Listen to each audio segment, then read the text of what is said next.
Basic concepts of algebra.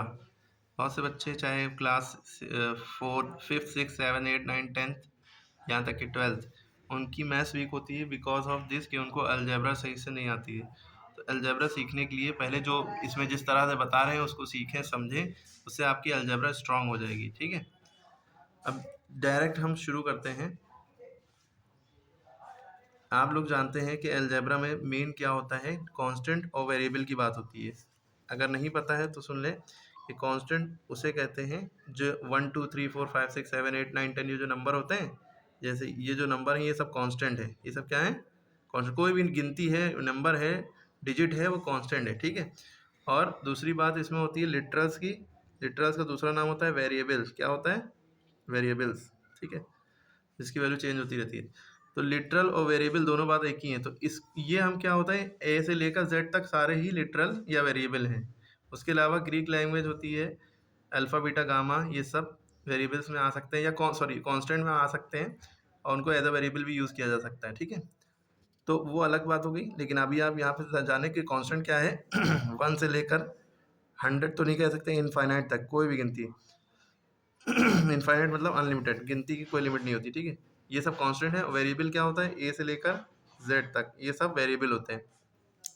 अब आपसे कहा गया है आइडेंटिफाई यानी पहचानो कि कांस्टेंट और लिटरल इनमें से क्या है। तो 7y, ये पहला क्वेश्चन है। 7y में कांस्टेंट क्या है, 7 नंबर है, और y ए से लेकर जेड तक में है, अल्फ़ाबेट है। तो जो अल्फ़ाबेट होते हैं वो लिटरल्स होते हैं। तो 7 क्या हो गया, constant is 7 and literal is y। ठीक है, अगला क्वेश्चन है 12 प्लस एक्स। 12 प्लस एक्स में 12 क्या है, कांस्टेंट है 12, है ना। और लिटरल क्या है, सॉरी 12 क्या है, कांस्टेंट है, और x क्या है, लिटरल है। ठीक है, 13 ए बी में 30 क्या है, कांस्टेंट है, और लिटरल क्या है या वेरिएबल क्या है, ए बी है। 9 प्लस 3x माइनस 2y, इसमें कांस्टेंट क्या क्या है, 9 है, 3 है और 2 है। और 9 3 2 हमने कहा कांस्टेंट है, एंड लिटरल्स या वेरिएबल क्या है, x और y। अभी पहचानना है तो साइन का ध्यान नहीं देना है, कॉमा लगा लगा कर लिया।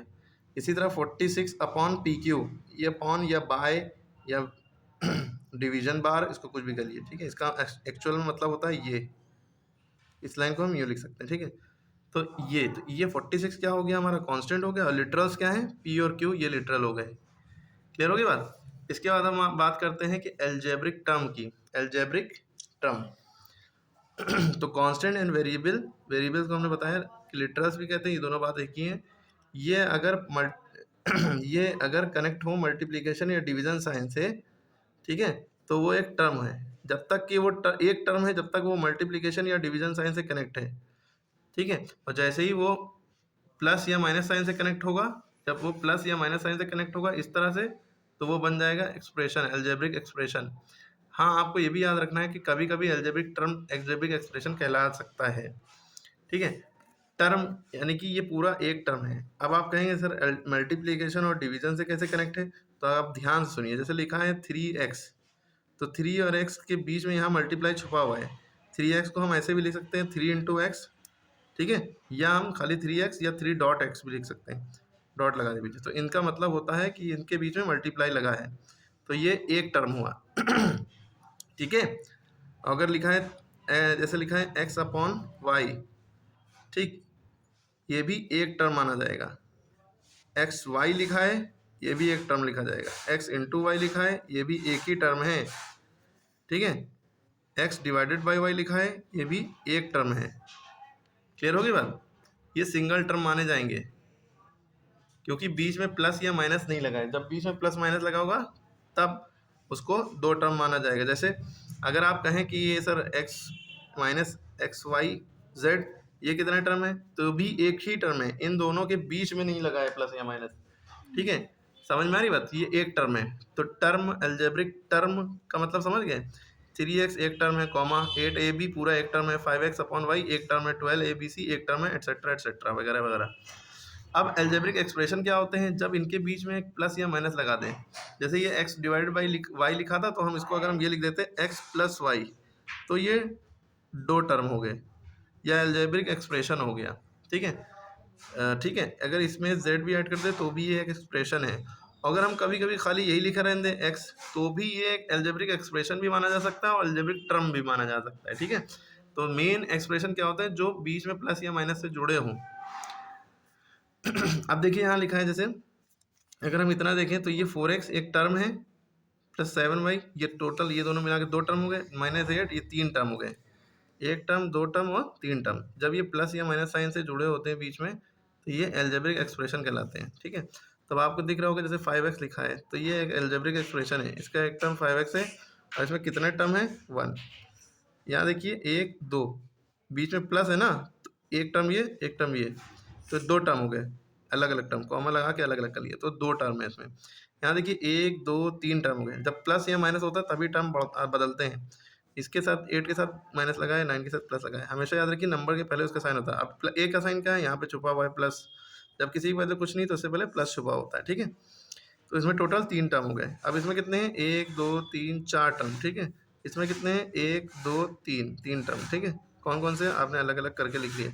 अब आपको याद रखना है टर्म में ये भी देखा जाता है मोनोमियल, बाइनोमियल, ट्राइनोमियल। मोनो माने होता है 1, देखिए यहाँ 1 टर्म है। ठीक है, बाइनो माने होता है 2, तो देखिए यहाँ पे 2 टर्म है तो ये बाइनोमियल है क्या, ये बाइनोमियल हो गया।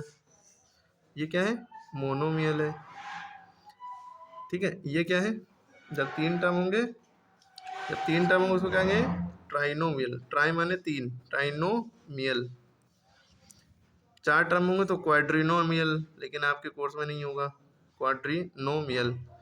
ये 1 2 3 ये होगा ट्राइनोमियल मियल। ठीक है, मोनोमियल, बाइनोमियल, ट्राइनोमियल, क्वाड्रिनोमियल, ट्राइनोमियल। ठीक है, तो समझ में आए कितने टर्म होंगे और क्या कहलाएगा कब। अब जैसे यहाँ बाइनोमियल की बात हो रही है तो क्या, जिसमें एग्जैक्टली 2 टर्म होंगे वो बाइनोमियल होगा। अब देखिए ये दोनों 2 टर्म है, 7 + y। हाँ 7y लिखा है तो ये मोनोमियल है। 7 - y लिखा हो या 7 + y लिखा हो, ये और ये बाइनोमियल है, 2 टर्म है ना। अगर 7 / y लिखा है तो ये क्या है, कमेंट करके बताइए। ठीक है, बस आपको ये याद रखना है कि प्लस और माइनस से ही टर्म बदलते हैं, मल्टीप्लाई से, डिवाइड से टर्म नहीं बदलते। 7y लिखा है तो इसका मतलब है 7 × y लिखा है ना, और तो ये मोनोमियल है। ठीक है, इसी तरह ट्राइनोमियल की बात करें तो इसमें 3 टर्म हो गए, 1 2 3। ठीक है, फिर ये कॉमा से टर्म अलग हो जाए, 1 2 3 फिर ये कॉमा, तो ये पूरा एक एल्जेब्रिक एक्सप्रेशन है। लेकिन कितने हैं इसमें टर्म, 1 2 3 टर्म है। ये भी एक एल्जेब्रिक एक्सप्रेशन है, कितने टर्म है, 1 2 3 टर्म है। ठीक है, क्लियर हो गया। Find the terms of the following algebraic expression and mention one is monomial. तो इसमें कितने टर्म है, प्लस बीच में लगा है तो ये बाइनोमियल है, 1 2 टर्म है। इसमें प्लस माइनस बीच में नहीं लगा है तो ये मोनोमियल है। ठीक है, इसमें पहले तो इतना हिस्सा देखा, ये पूरा एक ही है, ये पूरा मोनोमियल, ये मोनोमियल, बीच में साइन लगा तो ये दोनों मिला के बाइनोमियल। ये मोनोमियल क्योंकि बीच में माइनस नहीं लगा, पहले लगा है ना। इसमें 1 2 3 टर्म होगा। ठीक है, क्लियर हो गई बात। अब बात आती है इसके अंदर कोएफिशिएंट की। ठीक है, कोएफिशिएंट मतलब when a term is express at product of constant and literal, product of constant and literal, then the figure standing before algebraic term is multiply. इतनी डिटेल में नहीं पढ़ना है आपको, बस एकदम जैसे लिखा है 9, जैसे लिखा है, मान ली लिखा है 9ab, तो आपको पता है ये कांस्टेंट है और ये वेरिएबल है। कांस्टेंट वेरिएबल तो है, ये तो समझ गए। लेकिन अगर हम इसमें कहें, अगर इसको अलग से पूछे ये कांस्टेंट है, ये लिटरल है, ये वेरिएबल है, लेकिन हम इसमें कहें कि कोएफिशिएंट बताओ, कोएफिशिएंट बताओ किसका, ऑफ, कोएफिशिएंट बताओ ऑफ ए बी का, तो ए बी के साथ जो लगा है वो उसका आंसर है, कोएफिशिएंट है। ए बी के साथ क्या लगा, 9, तो इसका आंसर हो गया 9। अगर हमने कहा आप कोएफिशिएंट बताइए, कोएफिशिएंट ऑफ ए बताओ या 9 बताओ, 9 का कोएफिशिएंट क्या है, 9 का कोएफिशिएंट क्या है, 9 के साथ क्या लगा है, ए बी, तो ये ए बी आपका क्या हो गया, आपका कोएफिशिएंट ऑफ 9 हो गया। हमने कहा कोएफिशिएंट ऑफ ए बताओ, तो ए को छोड़ के जो दिख रहा है, ए को छोड़ के हमें 9b लिख रहा है तो ये हो गया। हमने कहा कोएफिशिएंट ऑफ बी बताओ, तो बी को छोड़ के जो लिखा है 9a तो वो लिख लिया, तो ये वही चीज़ें हैं। तो coefficient of A B is 9, coefficient of B is 9a, coefficient of A is 9b। अगर कहे तो न्यूमेरिकल कोएफिशिएंट बताओ, तो जब भी न्यूमेरिकल कोएफिशिएंट है, ये एग्जाम में बच्चों के आता है, न्यूमेरिकल कोएफिशिएंट क्या है, यानी कि इस पूरे में न्यूमेरिकल कोएफिशिएंट क्या है, तो वो 9 है।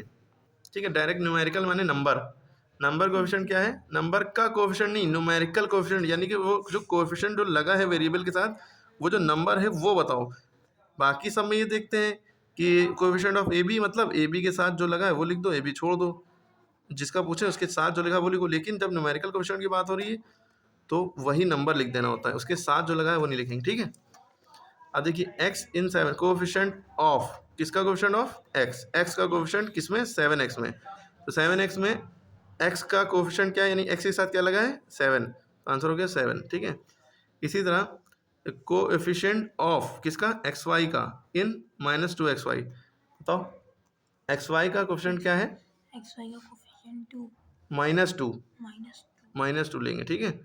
इसमें कोएफिशिएंट ऑफ x, x का कोएफिशिएंट क्या है इसमें? 7 नहीं, 7 और y, जिसका पूछे उसको छोड़ के वो सब लिख दो, 7y, ठीक है। y का कोएफिशिएंट क्या है इसमें? 2y नहीं, y को छोड़, जिसका पूछे उसको काट दो, जो दिख रहा है वही लिख दो, -2x², ठीक है। a का कोएफिशिएंट क्या है इसमें? 17b 17b, जिसका पूछे उसको काट दो, बाकी वो लिख दो, ठीक है। क्लियर हो गई बात? अगर कहते हो न्यूमेरिकल कोएफिशिएंट इसमें बताओ, 17ab में 17ab में न्यूमेरिकल कोएफिशिएंट क्या है? 17 बस वही लिख देते हैं। इसमें न्यूमेरिकल कोएफिशिएंट क्या है? -2। इसमें न्यूमेरिकल कोएफिशिएंट क्या है? 7। इसमें न्यूमेरिकल कोएफिशिएंट क्या है? -2। इसमें 7, ठीक है। इतनी बात क्लियर हो गई? इतनी बात पता होने के बाद आप लोगों को थोड़ा सा अलजेब्रा में और ये डिटेल पता होना चाहिए कि लाइक एंड अनलाइक टर्म, क्या पता होना चाहिए? Like and unlike term. Like term उसे कहते हैं if the term have same literal factor then they are like term, if the term have different literal factor are called unlike term. For example 5xy, ये लिखा है literal, ये है ना, x और y लिटरल होते हैं, वेरिएबल होते हैं, और 2xy/3, तो 2xy/3 ये लाइक टर्म है। क्यों? क्योंकि इनमें लिटरल सेम है, xy x यहाँ भी, xy यहाँ भी, ठीक है। तो इसलिए ये तुम्हारा लाइक टर्म हो गया। लाइक माने एक जैसा है, सेम। 3ab है, यहाँ a भी है, यहाँ a² भी है, यहाँ a भी है और यहाँ पे a² भी है, तो क्या सेम है एकदम? यहाँ स्क्वायर लगा, यहाँ नहीं लगा है, तो ये अनलाइक टर्म हो गए, ठीक है। समझ में आई बात? इसी तरह अगर इसमें पूछा गया है find the like pairs of the following, like pair बताओ, तो ये नंबर को नहीं देखेंगे, नंबर कुछ भी हो, वेरिएबल देखेंगे, लिटरल।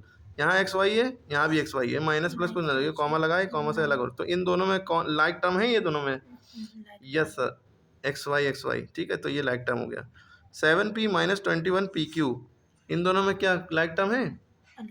अनलाइक टर्म, क्योंकि ये p है, यहाँ pq है, तो ये क्या हो गया? Unlike term.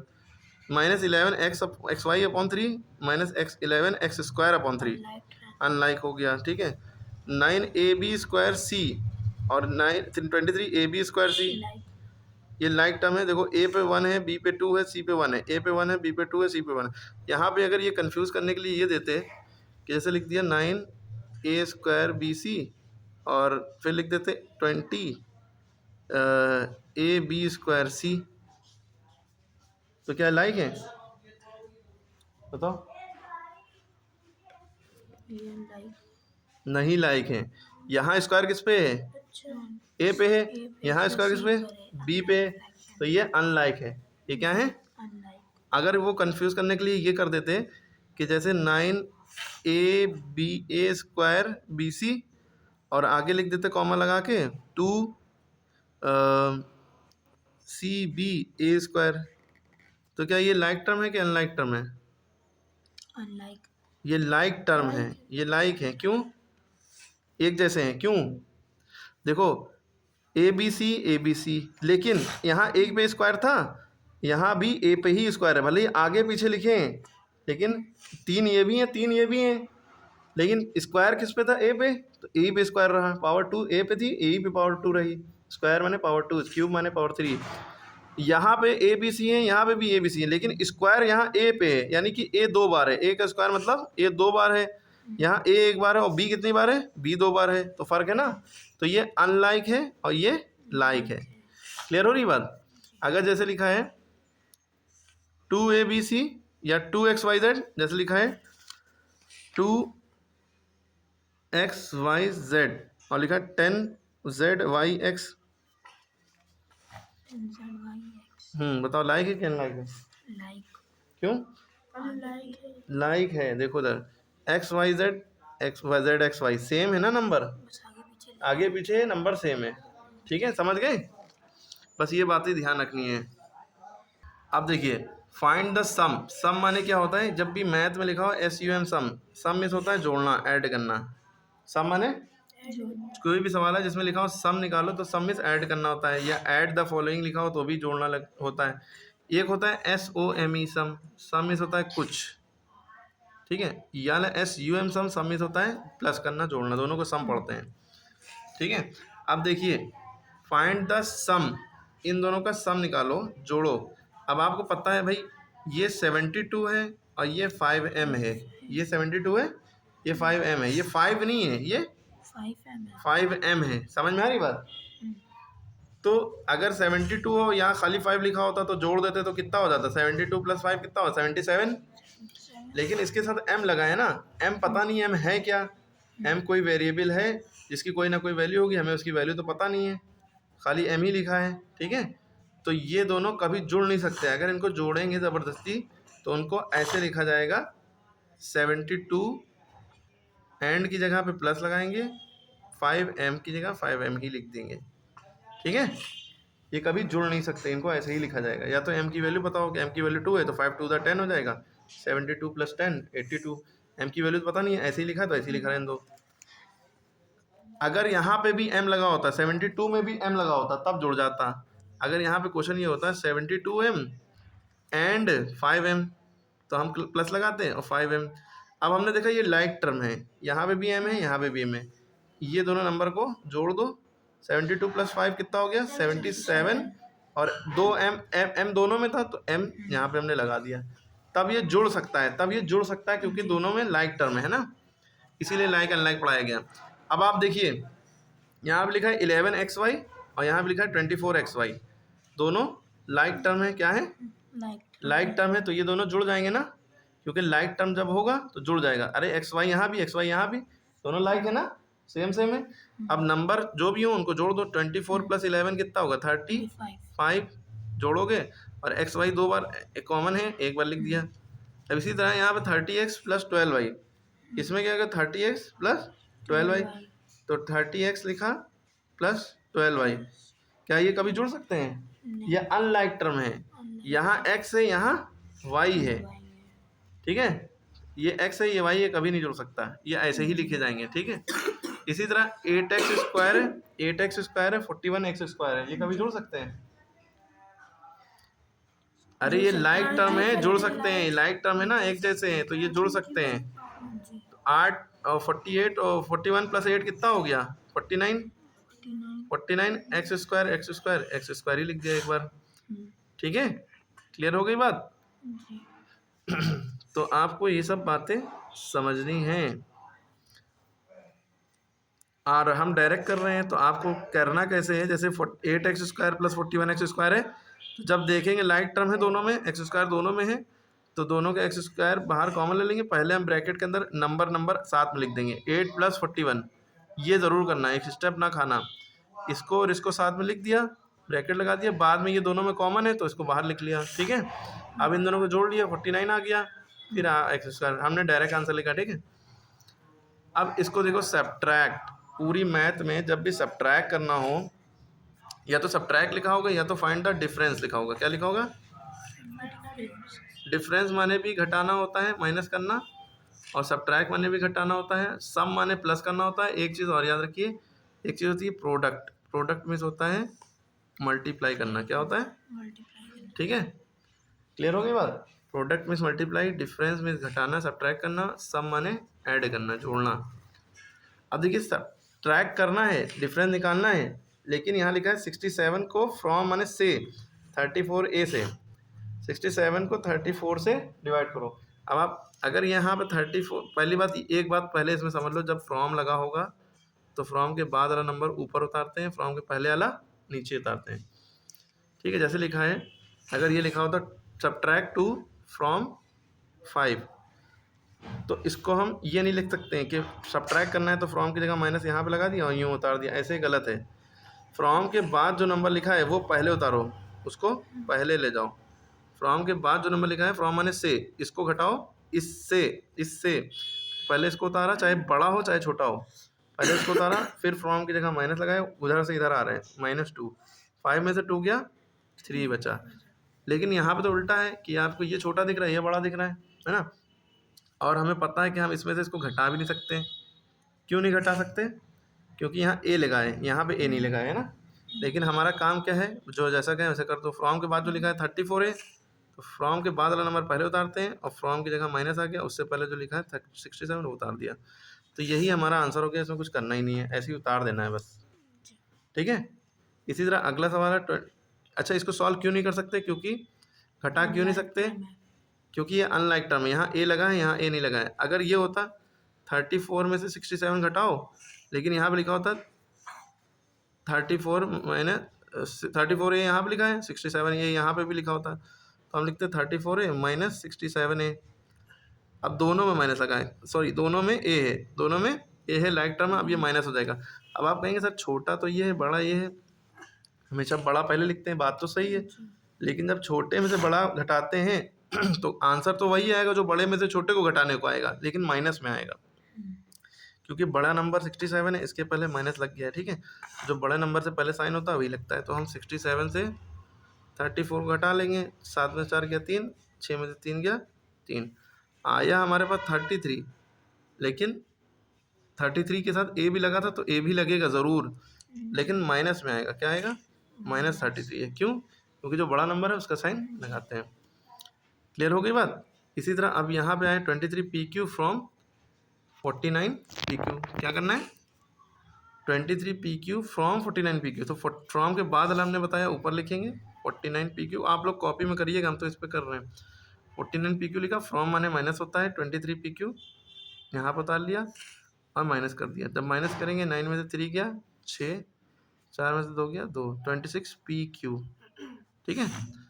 क्यों माइनस हो गया? क्योंकि यहाँ भी PQ था, यहाँ भी PQ था। एक में PQ ना होता तो यहीं पे छोड़ देते इस तरह से, जैसे ये वाला क्वेश्चन छोड़ दिया था।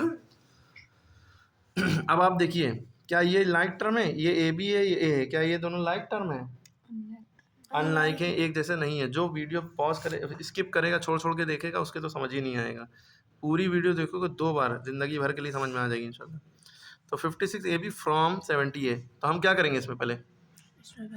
हाँ,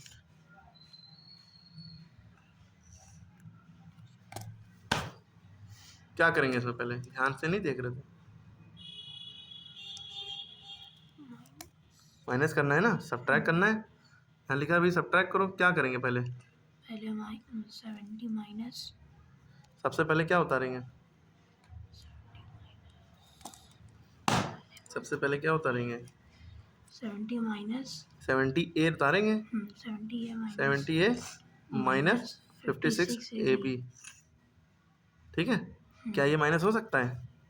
नहीं, क्यों? क्योंकि अनलाइक टर्म है। हाँ, बस यहीं पे छोड़ देंगे। वरना एक दूसरा तरीका है कि ये दोनों में कॉमन जो है वो उतार लो। कॉमन कुछ है? तुम लोग कर नहीं पाओगे, 2 कॉमन है, लेकिन छोड़ो, इतना ही काफ़ी है। ठीक है, यहीं भी छोड़ देना। इसी तरह अब याला बताओ, 42y² फ्रॉम 68y²। ये जुड़ जाएंगे। क्यों जुड़ जाएंगे? लाइक टर्म है। क्योंकि ये लाइक टर्म यहाँ y² है, सेम सेम यहाँ पे भी है। तो क्या करेंगे? इसमें फ्रॉम लिखा है और सब्ट्रैक्ट लगाए। 68y² minus 42y²। हमने उतारा 68y² माइनस 42y²। अब क्या करें? करेंगे। माइनस कैसे करते हैं? ये ऊपर भी उतारेंगे ना। 68y² 42y² माइनस लगाया ना, y² का y² उतार लिया। 8 में से 2 गया 6, 6 में से 4 गया 2। ठीक है, y² का y²। ठीक है, माइनस लगेगा प्लस लगेगा? माइनस। क्यों? बड़े नंबर का बड़ा नंबर कौन सा है इसमें? 68। तो 68 का साइन क्या था? 68 का साइन क्या है?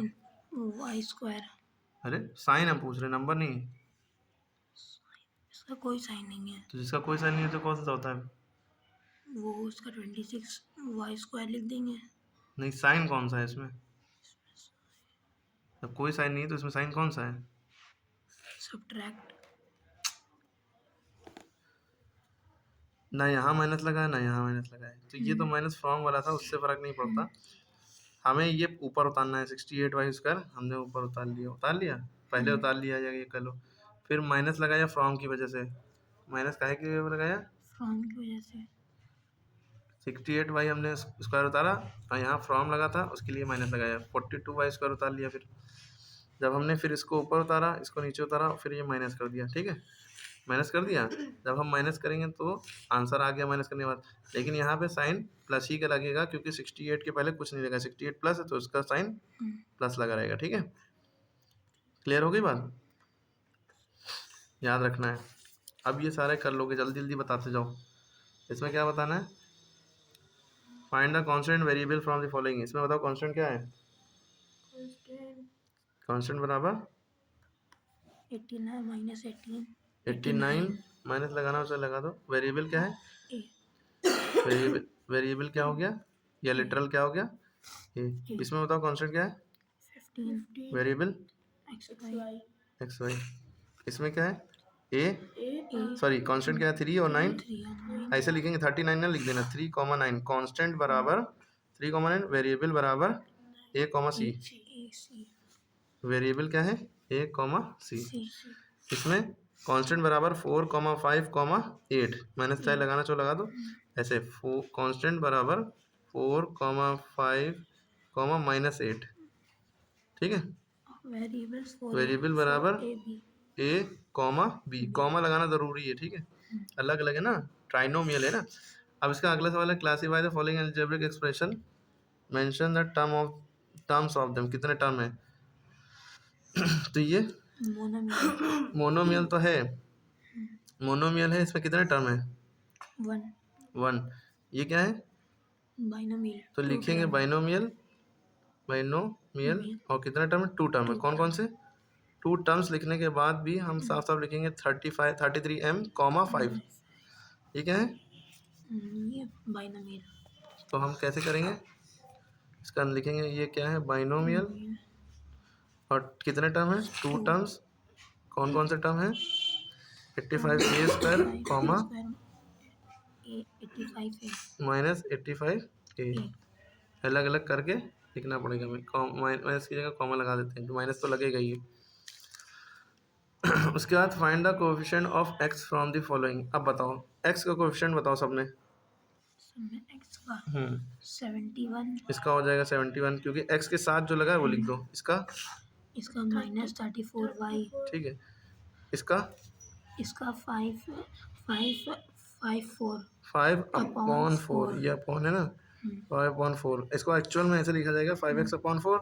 जब इसका कोएफिशिएंट लिखेंगे तो इसका मतलब अपॉन होता है ना, तो जब इसका कोएफिशिएंट लिखेंगे तो 5/4 x को छोड़ के जो बचा लिख दिया।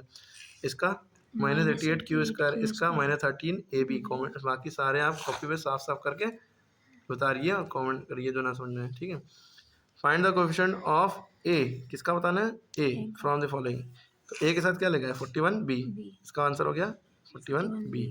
जिसका बताना है उसको छोड़ के सब लिख दो। इसका 38/b, -60, -66 b/c², 69 b²c, ठीक है, कर लेंगे।